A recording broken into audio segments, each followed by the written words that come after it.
Reciban saludos nuevamente. Vamos a continuar con las temáticas respecto al estudio de caso y en este momento vamos a analizar y a observar este análisis e interpretación de datos, pero desde el modelo naturalista. Entonces, ¿qué nos dice este modelo o este paradigma naturalista en la investigación? El modelo nos habla de que hay múltiples realidades y que al final todas estas realidades se conjuntan y se interrelacionan entre sí para dar paso a ciertas influencias entre unas y otras. Ahora bien, respecto a la diada entre el investigador y el objeto de estudio, también estos se encuentran interrelacionados entre sí, por lo que eh, el resultado es que tanto el objeto como el investigador se van a ver influenciados entre uno y otro. Aquí, dentro del paradigma naturalista, no podemos hacer generalizaciones debido a que estamos, como ya sabemos, más enfocados hacia un método cualitativo de investigación. Entonces, tenemos y tendemos más hacia la cuestión subjetiva que hacia la objetiva. Por lo tanto, aquí estamos buscando desde esta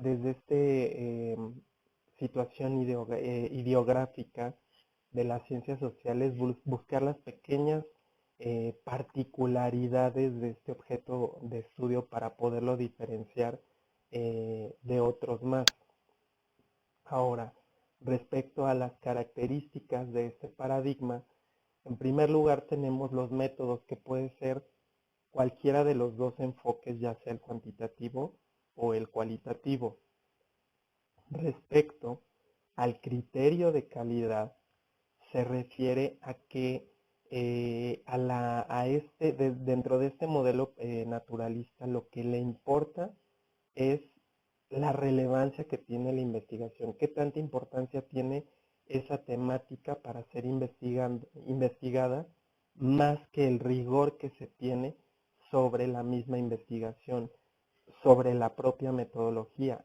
No dejamos de tener una metodología en estos métodos cualitativos, pero lo que, vuelvo a ser insistente, lo que nos da la riqueza de la investigación es la relevancia que tiene, no tanto cómo está hecha la investigación. Por otro lado, las fuentes de la teoría.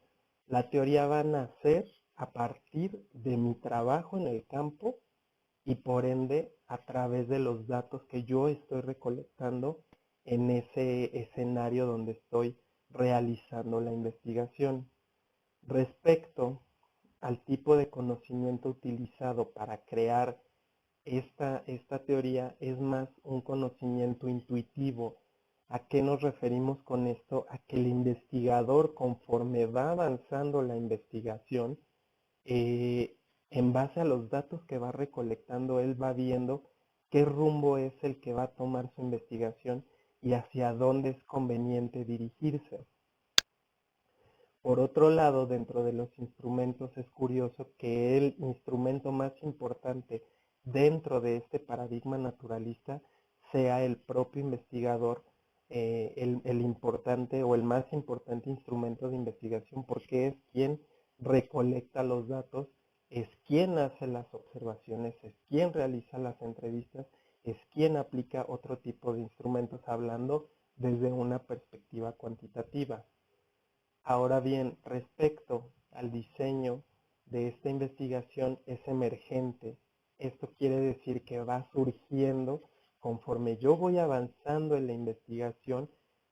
Al estar buscando formar esta teoría, va saliendo el conocimiento a través de esta interacción que tiene el investigador con el objeto de estudio y entonces con todo este entramado social. Por eso el diseño es emergente, va surgiendo en el momento en el cual se va realizando la investigación. Y por otro lado, el escenario precisamente es donde llevo a cabo la investigación, que es en el campo de en donde estoy realizando cualquiera que sea eh, mi profesión. En este caso, nosotros por lo regular casi siempre en el ambiente educativo, y entonces también ahí es donde vamos a estar buscando estas pequeñas diferencias sobre el objeto de estudio que estamos investigando. Ahora bien, los criterios de credibilidad del paradigma naturalista. Primero que nada, el valor de la verdad. Eh, Esto lo vamos a lograr contrastando la información a partir de todas estas interpretaciones que hacemos de todos los medios o de todos estos eh, situaciones, objetos, sujetos de donde extraemos y recolectamos información, y una vez que la tenemos la contrastamos precisamente para que tenga este valor de verdad, o sea que lo que estamos investigando, como lo ven en la imagen, pues está contrastado, ¿no? Y estamos viendo las similitudes de lo que estamos investigando. Por otra parte, en este criterio, en cuanto a la aplicabilidad, entonces vamos a ver aquí qué tan relevante es crear hipótesis que puedan, en la medida de lo posible, ver, observar, el poder llevar esta investigación a otros contextos, pero que sean similares, ¿sí? Entonces, para que yo precisamente hablando de generalización, esta investigación la pueda llevar a otro contexto, tiene que ver con esta cuestión de aplicabilidad. ¿Qué tan similar es la cuestión que está en otro contexto para yo poder llevar este mismo modelo y aplicarlo ahí, o levantar otra investigación para quizás contrastar y ver las diferencias y similitudes? Por otra parte, este otro criterio de consistencia, eh, buscar siempre la estabilidad del objeto de estudio. eh, no significa estar siempre buscando que siempre se presente de la misma manera, sino que volvemos a lo mismo. Lo que quiero es buscar las pequeñas diferencias de cómo todos los factores que están influyendo dentro de ese objeto producen cambios, eh, pero a partir de eso tengo que observar la parte real de lo que estoy investigando. Entonces, eh, el descubrir esas pequeñas particularidades, pero sin imprimir tanta subjetividad que pierda totalmente la parte real de donde está inserto el objeto de estudio. Ahora, el criterio de neutralidad. Entonces, yo necesito precisamente que esta relevancia que tiene la investigación tenga, vuelvo a ser insistente, esta credibilidad. Entonces, necesito confirmar los datos con los anteriores pasos, con los anteriores criterios, sobre todo con esta contrastación, no solamente con los datos tengo, buscarlo, poderlo comprobar hacia diferentes fuentes, no quedarme solamente con una sola recolección y con eso darle esta importancia, sino contrastarlo con otras fuentes de información, como sean otras entrevistas, como sean cuestiones bibliográficas, para poder precisamente darle esta conformación de credibilidad a los datos que obtuve. Ahora bien, vamos a ver unas cuestiones para evitar ciertas cuestiones que se presentan al momento de hacer el análisis y la interpretación de datos. En primera, ¿cómo voy a evitar las dificultades en la interpretación, que tiene que ver nuevamente con la credibilidad? Entonces, recordemos que estoy tomando datos y que estos datos están influidos por diversos factores. Entonces, ¿cómo voy a darle credibilidad a mi trabajo, precisamente haciendo un trabajo prolongado en el mismo lugar. O sea, no puedo dirigirme a levantar datos en un momento y inmediatamente irme a hacer una interpretación y con eso querer validar la información y proponer una investigación. No, al contrario, tengo que estar constantemente recogiendo datos, recolectando y recolectando para darle mayor énfasis a esto que observamos anteriormente, que lo que me interesa es la relevancia de la investigación y no el método que estoy siguiendo. Entonces yo entre más datos recolecte en campo, mayor credibilidad le voy a estar dando a la interpretación de los datos, porque voy a estar contrastando constantemente todos los datos que voy recolectando en mi trabajo de campo. Y por otro lado, pues ya sabemos nuestra mayor herramienta dentro de la investigación, que es la observación persistente. Y para poder precisamente, a partir de esta observación, dar una realidad del contexto y de lo que es el objeto de estudio, ¿sí? Seguimos con esta parte de cómo evitar dificultades en la interpretación. Necesito un juicio crítico de asesoramiento, entonces esto lo voy a lograr a partir de recolectar mis datos y pedir la opinión a otros colaboradores, colegas o personas similares que estén realizando el mismo tipo de trabajo de investigación que yo estoy haciendo. En este caso podría ser un asesor asignado. Y entonces, a partir de las observaciones que ellos nos realicen a nuestro trabajo, entonces con eso nosotros podemos tener quizás un panorama distinto que no habíamos percibido y poder entonces hacer una redirección o un enfoque nuevo hacia dónde deberíamos dirigir la investigación. Por otra parte, la triangulación, que es una de las herramientas que vamos a utilizar, en donde precisamente tengo que hacer una contrastación de los datos con diferentes situaciones, ya sea con otros datos recolectados, con esta situación de los datos bibliográficos que pueda tener, y bueno, también puedo hacer con las interpretaciones que me den otros investigadores sobre mi trabajo.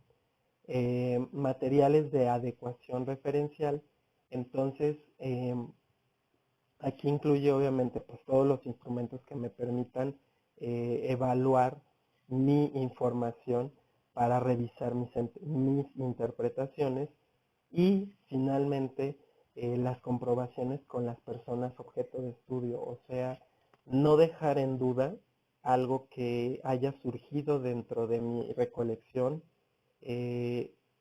tener la capacidad de poder nuevamente acercarse con la persona de la cual estoy obteniendo la información para poder hacer ese contraste nuevamente y finalmente poder darle mayor validez a la información que estoy obteniendo. Por otra parte, vamos a ver cómo prevenir dificultades de comparación entre trabajos, qué tan transferible puede ser este trabajo. Entonces, ya habíamos visto que no podemos tan fácilmente hacer generalizaciones en estos métodos cualitativos.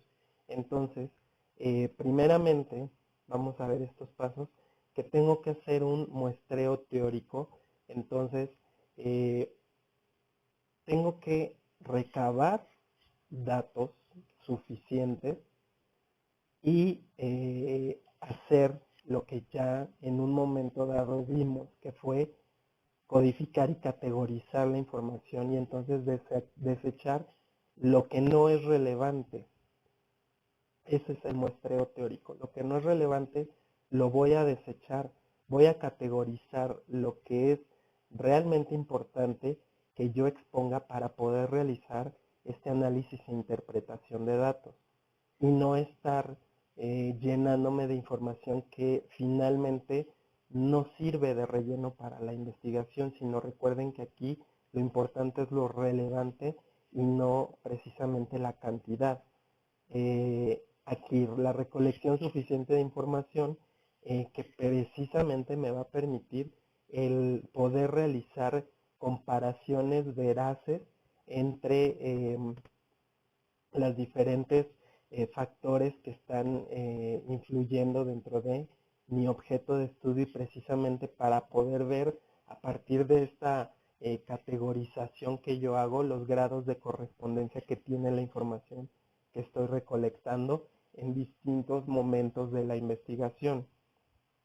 Y finalmente las descripciones puntuales que se refieren, sobre todo dice aquí, a los factores que influyen en el contexto estudiado. Entonces, tengo que ser bien explícito sobre las cosas que estoy describiendo y también utilizar esta parte objetiva. Recuerden que no puedo meter interpretaciones desde mi juicio, ¿sí? Porque si no, entonces perdemos la validez de la información. Tenemos que hacer descripciones puntuales para poder después hacer un buen análisis y interpretación de estos datos que yo recolecté durante la investigación. Por otro lado, ¿cómo voy a evitar la inestabilidad del protocolo? Que es esta dependencia, o sea, que tendría que ver con cómo llevar o evitar que este protocolo se pueda confundir y llevarlo a otros contextos que quizás no se amolden a lo que yo estoy haciendo. Entonces, primeramente, la utilización de métodos solapados, que tiene que ver con esta triangulación, pero utilizando varios métodos, por lo que las deficiencias que tenga cierta metodología o cierto instrumento lo puedo subsanar esas deficiencias que tiene con otro documento que esté utilizando, con otro instrumento de recolección o con otra técnica de recolección. Ahora, la réplica paso a paso, en este caso, nada más sería explicativo que tendría que ser mediante la utilización de varios grupos. En este caso, si tuviéramos varios investigadores, dividiríamos a estos investigadores por lo menos en dos grupos, que cada uno recolecte datos y entonces después contrastar la información para ver esta veracidad y esta validez de la información. Por otra parte, el establecer una pista de revisión. Entonces, a lo mejor yo recolecté ya demasiada información y me perdí. Entonces, hacer a conciencia una revisión de esa información que yo recolecté, y a partir de un hilo importante que yo destaque de esa información, entonces revisar todo el proceso, a partir de ese momento revisar todo el proceso hasta este final de recolección de información que tuve, hacer un análisis y volver a hacer separación de información que no es relevante para analizar e interpretar. Y finalmente, el asesoramiento, que siempre va a tener mucha importancia dentro de nuestras investigaciones. Entonces, lo que nos va a apoyar el asesor es revisar precisamente también desde dónde yo estoy tomando esta pista de interpretación, y posteriormente también él va a revisar todos los procesos que yo realicé hasta el culmino de la recolección de información, y también que pueda el asesor verificarnos si los instrumentos o las técnicas que estuvimos utilizando para la recolección de información fueron los adecuados y están pues validando la información mediante este contraste que estamos haciendo constantemente. Aquí es cómo prevenir la introducción de prejuicios, o sea, esta parte subjetiva de nosotros. Entonces tiene que ver con la parte de confirmabilidad. Primeramente resalta nuevamente la triangulación. Entonces es recolectar los datos y ver estos datos desde diferentes perspectivas, utilizando distintos medios de interpretación, otras fuentes de información, otras personas que puedan aportarme datos relevantes sobre el objeto de estudio que estoy investigando. Otro es esta reflexión. Entonces, yo voy a elaborar preguntas de investigación hipótesis en otro tipo de investigaciones, y entonces voy a verificar qué tan efectivas son estas preguntas sobre los resultados que yo obtuve. Voy a ver si estos resultados son la respuesta a esas preguntas o esas indagaciones que yo estoy realizando al principio del planteamiento de toda la problemática. Y finalmente otra vez el asesoramiento, en donde esta persona va a revisar los datos que yo estoy entregando sobre estos cuestionamientos que yo me hice en un inicio, y que realmente mis interpretaciones y mis análisis se hayan hecho sobre esos datos y no haya estado haciendo interpretaciones sobre información que no fue relevante para el análisis y la interpretación. Entonces, ese sería el tema de análisis e interpretación de datos. Los dejo aquí con la bibliografía y posteriormente vamos a ver el tema de triangulación de la información, ya para darle fin y pasar a la redacción del estudio de caso en un próximo video. Les mando saludos y espero se encuentren muy bien.